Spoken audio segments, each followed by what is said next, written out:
La atmósfera solemne de la sala principal de subastas de Christie's se hizo añicos en el instante en que Victoria Reynolds, su curadora en jefe, declaró que la pintura de mi abuela era una falsificación.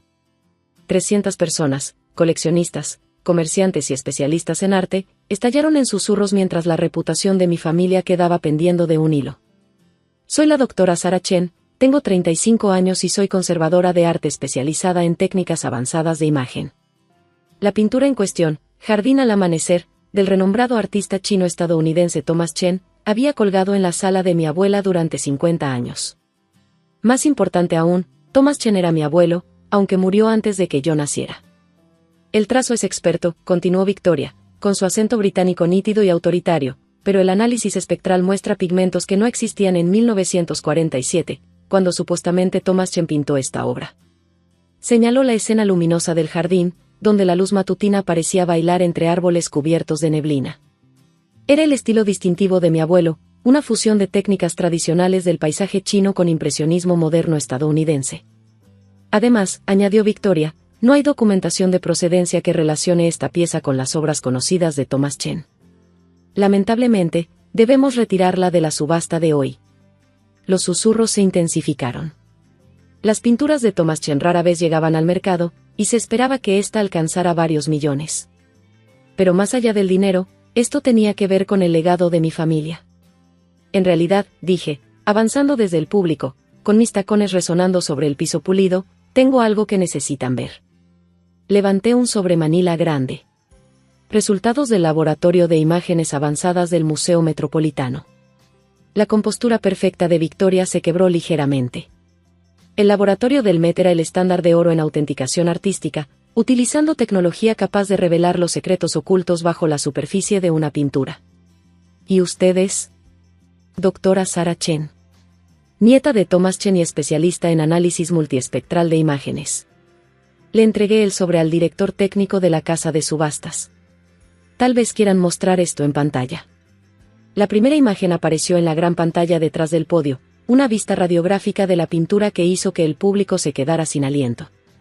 Debajo de la escena serena del jardín había otra pintura por completo, una representación dramática de la ceremonia de rendición japonesa a bordo del USS Missouri. Eso es imposible, murmuró Victoria. Eso significaría que esta pintura tiene dos originales, uno oculto bajo el otro, confirmé. Ambos de Thomas Chen, ambos con enorme valor histórico por razones muy distintas. Pero había más en esta historia, mucho más. Mientras el director técnico se preparaba para mostrar el siguiente conjunto de imágenes, pensé en lo que mi abuela me había confesado en su lecho de muerte hace 6 meses. Sobre por qué mi abuelo había escondido una obra maestra bajo otra. Porque esto no se trataba solo de autenticar una pintura. Se trataba de revelar un secreto gubernamental de hace 50 años. Antes de mostrar la siguiente imagen, intervino Victoria, deberíamos desalojar la sala de testigos, sonreí con dureza. Exactamente lo que intentaron hacer en 1947, cuando obligaron a mi abuelo a ocultar su obra más importante. La segunda imagen apareció en pantalla, el escaneo infrarrojo había revelado texto oculto en la pintura subyacente, incluyendo una fecha y un código de clasificación militar. Los susurros del público se convirtieron en murmullos de desconcierto. Los coleccionistas se inclinaron hacia adelante en sus asientos, percibiendo que esta subasta acababa de convertirse en algo mucho más significativo que una simple disputa de autenticación. Su abuelo fue artista de guerra, dijo Victoria lentamente. Pero los registros oficiales indican que solo pintó paisajes y retratos durante su servicio. Los registros oficiales pueden mentir, respondí. Pero las pinturas preservan la verdad. Si sabes cómo mirar más allá de la superficie. Asentí al director técnico para que continuara con la siguiente imagen. Porque lo que yacía bajo el pacífico jardín de mi abuelo no era solo otra pintura. Era evidencia. En 1947, expliqué al público que me escuchaba con atención, Thomas Chen presenció algo durante la ceremonia de rendición que ciertas personas quisieron mantener en secreto. Algo sobre quienes estuvieron realmente presentes ese día y lo que realmente se acordó. La siguiente imagen apareció en pantalla, revelando detalles que habían estado ocultos durante medio siglo. Detalles que obligarían a reexaminar no solo la historia del arte, sino también la historia militar. El rostro de Victoria había perdido todo el color. Esta subasta debe suspenderse de inmediato. En realidad, dijo una nueva voz desde el fondo de la sala, debe continuar. El Dr. James Martínez, jefe de conservación del Met, avanzó por el pasillo central. Porque esta pintura no es solo arte. Es una prueba histórica fundamental que ha estado oculta a plena vista durante 50 años. El público guardó absoluto silencio mientras el Dr. Martínez se unía a mí en el podio. Él había sido mi mentor, el que me enseñó a usar la tecnología de imagen para descubrir los secretos ocultos del arte. Pero ni siquiera él sabía lo que encontraríamos cuando le llevé la pintura de mi abuela. Damas y caballeros, se dirigió a la audiencia, lo que estamos a punto de mostrarles cambiará nuestra comprensión no solo del trabajo de Thomas Chen, sino de un momento crucial en la historia de la Segunda Guerra Mundial. Mientras se cargaba la siguiente imagen, pensé en mi abuelo, quien eligió esconder la verdad a plena vista, protegiéndola con capas de pintura hasta que la tecnología pudiera revelarla al mundo. Porque a veces, las historias más importantes no son las que están en la superficie. Son las que esperan ser descubiertas, una capa a la vez. La imagen que apareció a continuación en la pantalla hizo desaparecer hasta los susurros. El escaneo infrarrojo revelaba rostros detallados en la pintura oculta, rostros que no se suponía que estuvieran en la ceremonia de rendición. Incluyendo uno que reescribiría los libros de historia. El hombre en la esquina, señaló el Dr. Martínez, es el general Zhang Wei, del Ejército Nacionalista Chino. Los registros oficiales dicen que ese día estaba en Nankín. Pero Thomas Chen lo pintó aquí, en el USS Missouri, presenciando la rendición. Victoria Reynolds había renunciado a intentar detener la presentación. Estaba paralizada, observando la imagen revelada con una mezcla de fascinación profesional y creciente alarma. Mi abuelo no solo pintaba lo que veía, expliqué. Documentaba todo con la precisión de un fotógrafo. Cada rostro, cada medalla, cada documento sobre esa mesa. Incluyendo, le hice una seña al director técnico para que ampliara la imagen, esta carpeta, parcialmente oculta bajo los papeles de rendición. La imagen mejorada mostraba con claridad el título de un documento, Protocolo 17, Distribución de Activos del Teatro del Pacífico. Ese protocolo no existe en ningún registro oficial, continuó el Dr. Martínez. Pero gracias a la meticulosa atención al detalle de Thomas Chen, ahora sabemos que estuvo ahí. Un acuerdo secreto sobre la distribución de los activos japoneses incautados, incluyendo tesoros artísticos y reservas de oro. El público estalló en discusiones emocionadas. Historiadores del arte tomaban notas frenéticamente. Varias personas ya hablaban por teléfono, presumiblemente con colegas o editores. ¿Pero por qué ocultarlo?, logró decir Victoria. ¿Por qué pintar encima de un registro histórico tan importante? Saqué la carta de mi abuela, la que me había entregado junto con la pintura.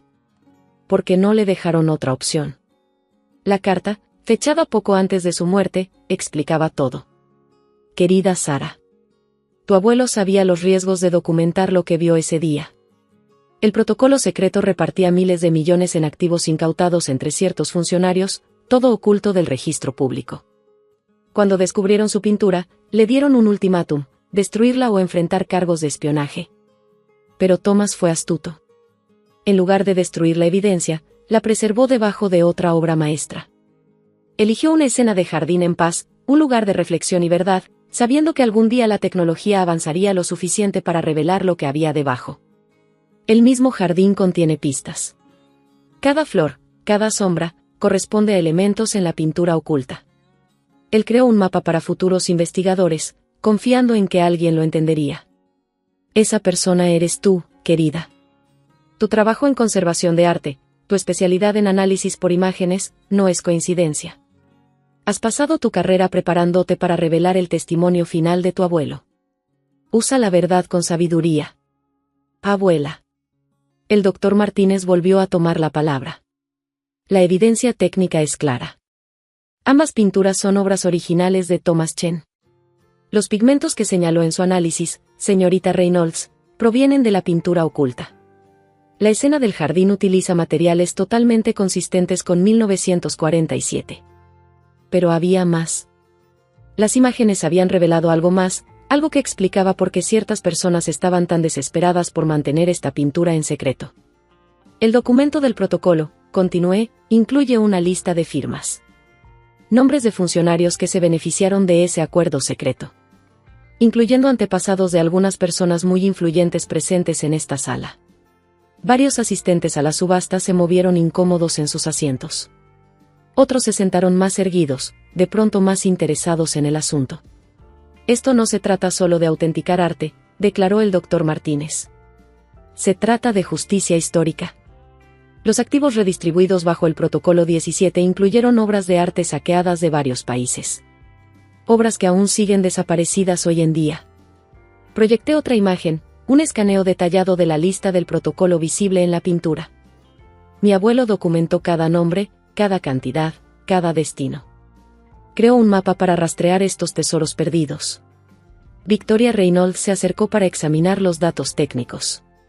Su escepticismo profesional se transformaba en entusiasmo académico. Las implicaciones para la investigación de procedencia son enormes. Más que eso, añadí, esta evidencia abre la puerta a reclamos de restitución. Países y familias que perdieron artefactos culturales invaluables ahora tienen pruebas de lo que ocurrió con ellos. La siguiente hora trajo más revelaciones. Las imágenes mostraban detalles conectados a otros misterios, obras desaparecidas, procedencias en disputa, colecciones que habían aparecido de la nada en manos privadas después de la guerra. La pintura oculta de Thomas Chen no era solo un documento histórico. Era una llave para desbloquear docenas de misterios no resueltos del mundo del arte. El equipo legal de la casa de subastas se reunió con urgencia. Ya no se trataba solo de vender una pintura, ahora se trataba de exponer secretos enterrados que podían afectar colecciones importantes en todo el mundo. La subasta continuará, anunció finalmente Victoria. Pero con divulgación completa de la importancia histórica de la pintura y la evidencia que contiene. Cuando se reanudó, la puja fue intensa. Museos, sociedades históricas y coleccionistas privados reconocieron la doble importancia de la obra, tanto como una obra maestra de Thomas Chen como un documento histórico crucial. Al final, la pintura se vendió por $12 millones al Museo Nacional, que prometió convertirla en la pieza central de una nueva exposición sobre el papel del arte en preservar la verdad histórica. Las consecuencias transformaron múltiples campos. Historiadores del arte obtuvieron nuevas ideas sobre los movimientos artísticos de posguerra. Expertos legales usaron la evidencia para resolver reclamos de restitución con décadas de antigüedad. Historiadores gubernamentales comenzaron a reevaluar los registros oficiales de la ceremonia de rendición. El testimonio oculto de mi abuelo obligó a un debate más amplio sobre cómo el arte preserva la verdad cuando los documentos oficiales fallan. Museos de todo el mundo comenzaron a usar tecnologías de imagen avanzadas para examinar sus propias colecciones, en busca de historias ocultas similares. 6 meses después, estaba de pie en el Museo Nacional, viendo a los visitantes examinar ambas versiones de la pintura, la escena del jardín exhibida junto a escaneos en alta resolución de la ceremonia de rendición oculta. Tu abuelo era un genio, dijo el doctor Martínez al unirse a mí. No solo preservó evidencia histórica. Creó una cápsula del tiempo que solo podía abrirse cuando la tecnología estuviera lista para su visión. La exposición había dado origen a un nuevo campo de estudio, la intersección entre la conservación del arte y la documentación histórica. Los estudiantes aprendían no solo sobre técnicas artísticas, sino sobre cómo el arte podía ser testigo de la historia. Victoria Reynolds, ahora una ferviente defensora de las técnicas de autenticación avanzadas, solía llevar a su equipo a estudiar la pintura. Lo cambió todo, les decía. Cómo verificamos el arte, cómo entendemos la procedencia, cómo vemos la relación entre arte y verdad. La lista del protocolo llevó a la recuperación de varias obras maestras perdidas, devueltas por fin a sus legítimos dueños. Más importante aún, provocó nuevos acuerdos internacionales sobre patrimonio cultural y la importancia de la documentación transparente. La carta de mi abuela ahora reposaba en los archivos del museo, junto a los registros militares de mi abuelo y los datos técnicos de imagen. Juntos, contaban una historia no solo sobre arte, sino sobre valentía, justicia y el poder de la verdad para sobrevivir a la represión.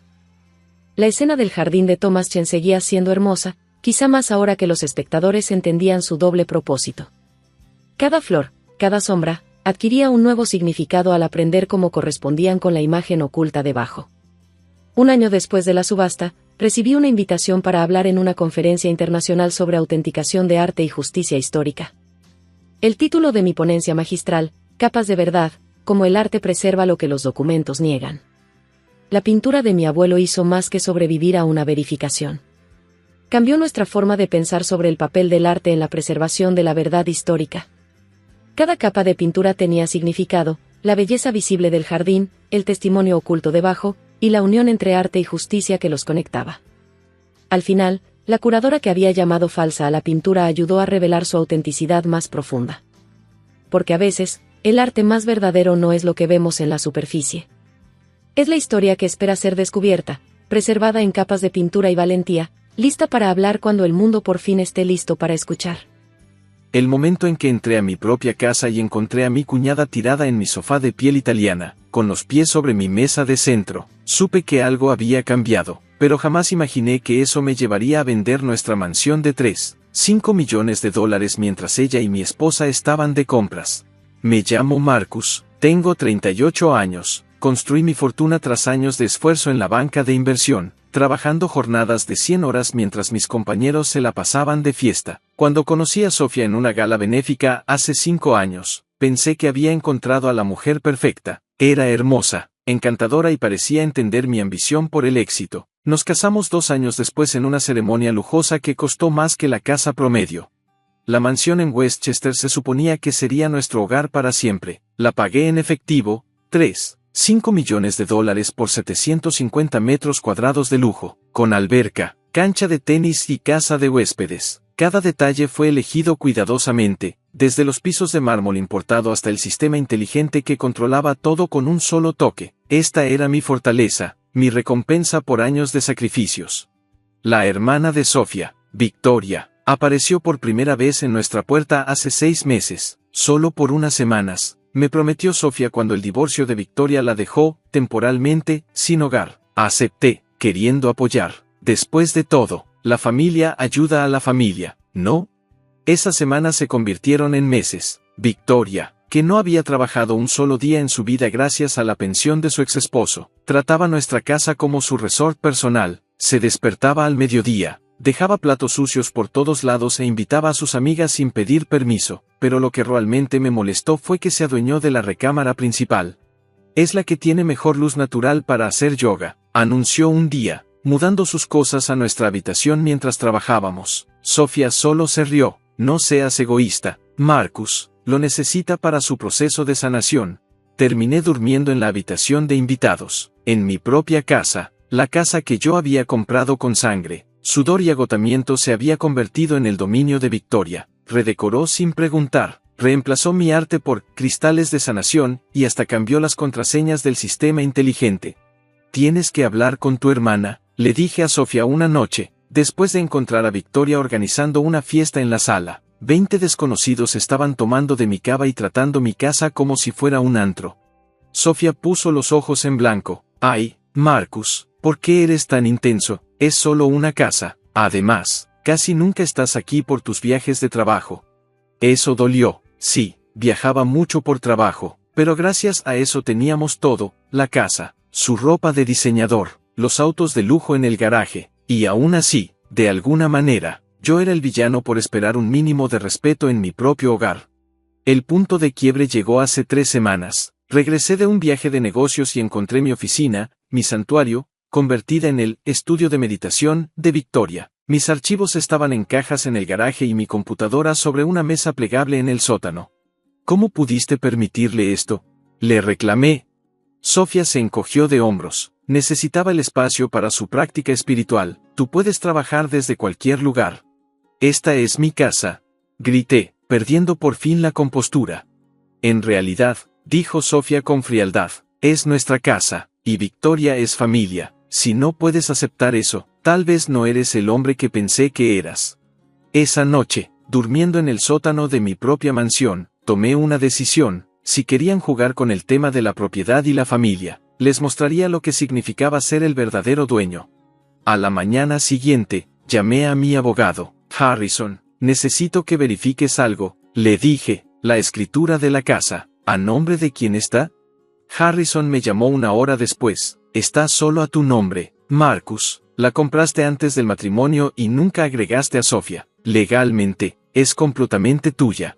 Un plan empezó a formarse en mi mente. Sofía y Victoria tenían una rutina. Todos los sábados se iban de compras durante horas, gastando mi dinero en boutiques de lujo. Salían a las 10 de la mañana, y no regresaban antes de las 6 de la tarde. Eso me daba una ventana de 8 horas. Pasé las siguientes 2 semanas preparando todo en silencio. Me reuní con un agente inmobiliario especializado en ventas rápidas y discretas. El mercado estaba caliente, y una mansión como la mía se vendería rápido al precio adecuado. Mandé tomar fotografías profesionales mientras las hermanas estaban fuera. Reuní toda la documentación, preparé los contratos y encontré un comprador, un ejecutivo tecnológico que se mudaba desde Singapur y necesitaba casa de inmediato. «Puedo cerrar en 7 días», ofreció. «Pago en efectivo, tal como está». «Perfecto», respondí. También consulté con Harrison sobre las implicaciones legales. «Como está solo a tu nombre y la compraste antes del matrimonio, puedes venderla», confirmó. «Pero Marcus, esto probablemente desencadene un divorcio». «Eso estoy esperando», le dije. Mientras tanto, empecé a mover discretamente mis pertenencias importantes a una bodega. Abrí una nueva cuenta bancaria y comencé a redirigir mis bonos. Incluso encontré un buen departamento en el centro, cerca de mi oficina. Si ellas querían empujarme fuera de mi propia casa, me iría, pero en mis propios términos. Llegó el sábado final. Sofía y Victoria salieron para su tradicional día de compras, riéndose sobre una bolsa carísima que pensaban comprar. En cuanto su coche desapareció por la entrada, me puse en acción. El comprador llegó a las 10:30 con su abogado. Hicimos un recorrido final. Le encantó todo, especialmente las renovaciones que había hecho. «Tu esposa tiene muy buen gusto», comentó, admirando el estudio de meditación de Victoria. «Ese es trabajo de mi cuñada», le corregí, «y no se va a quedar». Firmamos los papeles en lo que antes era mi oficina. Los fondos se liberarían en 3 días, pero la casa ya estaba oficialmente vendida. Le entregué las llaves, quedándome solo con una copia para mí. «¿Cuándo puedo planear mudarme?», me preguntó. «Dentro de 2 semanas», le respondí. «Me aseguraré de que esté vacía». Después de que se fue, dejé una botella de champaña en la cocina con 2 copas y una nota. Luego empacé la ropa que quedaba y mis cosas personales. Para las 2 de la tarde, ya me había ido. Pasé el resto del día en mi nuevo departamento, desempacando y esperando. Mi teléfono empezó a sonar a las 6:47 de la tarde. «Marcus, ¿qué demonios es esto?», gritó Sofía. «¿Qué pasa, querida?», pregunté con calma. «Esta nota dice que vendiste la casa. Esto es una broma enferma, ¿verdad?». «Vuelve a leer la nota», le sugerí, especialmente la parte sobre revisar los registros del condado en línea. Escuché tecleo frenético, luego silencio, después, un sonido que nunca había escuchado antes, Sofía llorando. de verdad vendiste nuestra casa?» «Mi casa», la corregí, «la casa que yo pagué, la casa que tu hermana se adueñó, la casa donde me trataron como un invitado no deseado». «¿Y ahora dónde se supone que vivamos?», sollozó. «Eso ya no es mi problema, tienen 2 semanas para desalojar». «¿2 semanas? Marcus, por favor, hablemos de esto».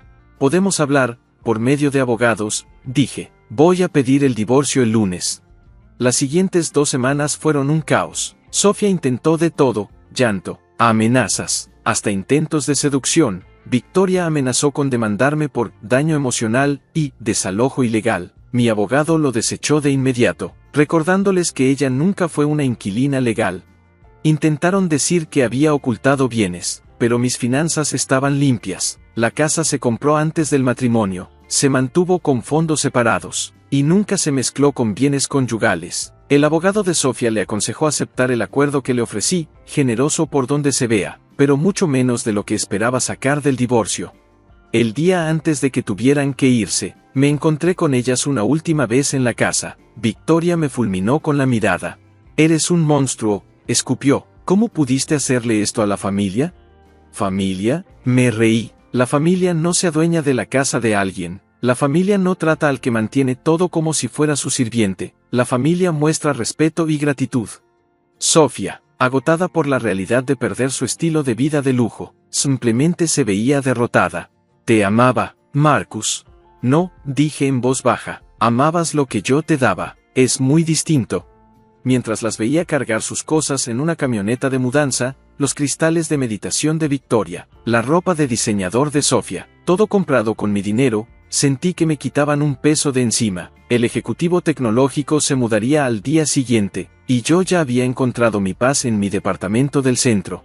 6 meses después, me topé con un amigo en común que me actualizó sobre su situación. Sofía se había mudado con sus padres, trabajando en ventas por primera vez en su vida. Victoria había encontrado a otro divorciado adinerado del que colgarse, aunque al parecer él era mucho menos tolerante con sus mañas que yo. Y yo, aprendí una lección valiosa sobre límites y amor propio. Los 3 pesos, 5 millones de la venta de la casa los reinvertí, y ya estaba viendo un nuevo penthouse, uno que seguiría estando solo a mi nombre.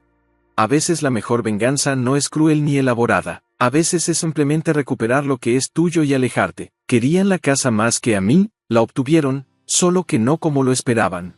Ese sábado de compras les costó más que cualquier bolsa de diseñador, les costó su futuro entero. Y honestamente, valió cada centavo de la comisión del agente inmobiliario ver sus caras cuando se dieron cuenta de que el hombre al que habían hecho a un lado era el que tenía todas las cartas. Mi casa, mis reglas, mi decisión. Deberían haberlo recordado antes de intentar hacerme huésped en mi propio hogar. Ahora ellas eran las que buscaban dónde quedarse. Y yo, por fin, era libre.